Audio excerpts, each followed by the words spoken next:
Morning, everyone. I hope you're all keeping safe. We really miss you in school and have continued to be really impressed with all the home learning going on. Thank you for your comments around today's assembly. Lots of you were right. My assembly is going to be about VE Day. VE Day stands for Victory in Europe Day and marks the day towards the end of World War II when fighting against Nazi Germany came to an end in Europe.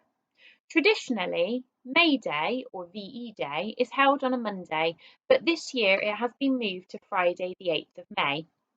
This is because when VE Day dawns on the 8th of May, it will be 75 years since the guns fell silent at the end of the war in Europe.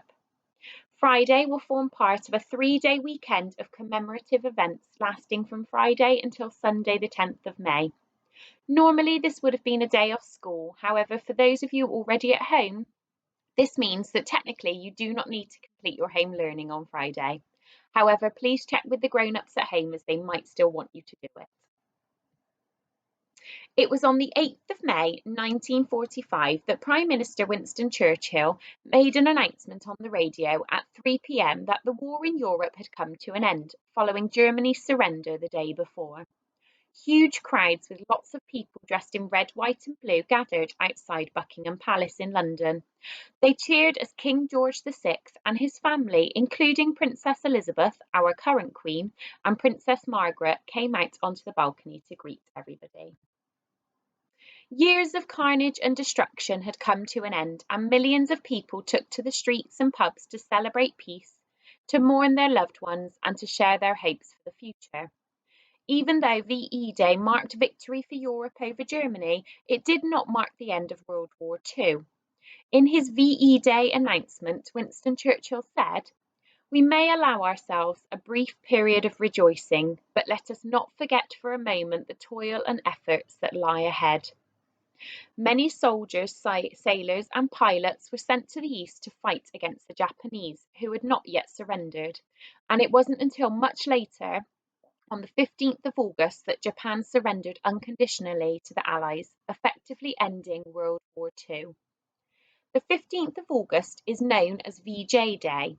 The 2nd of September is also known as VJ Day, as this is the day in 1945 when Japanese leaders signed a document to officially surrender.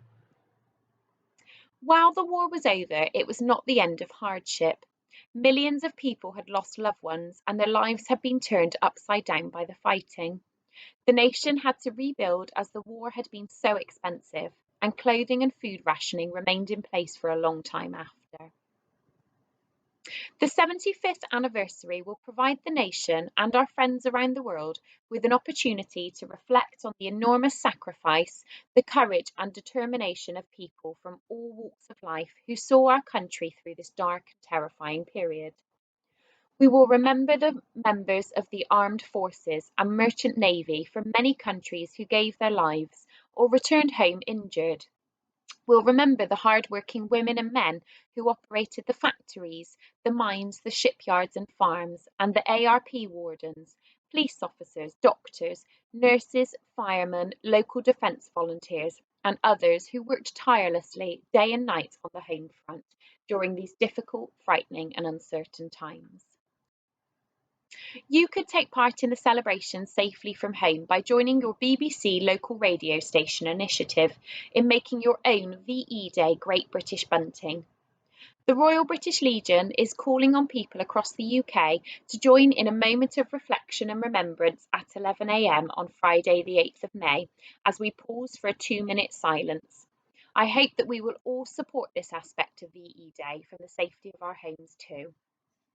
I'll post a template of the bunting for you to download onto Class Dojo, and we would love to see some of the photographs of what you get up to on Friday to celebrate VE Day.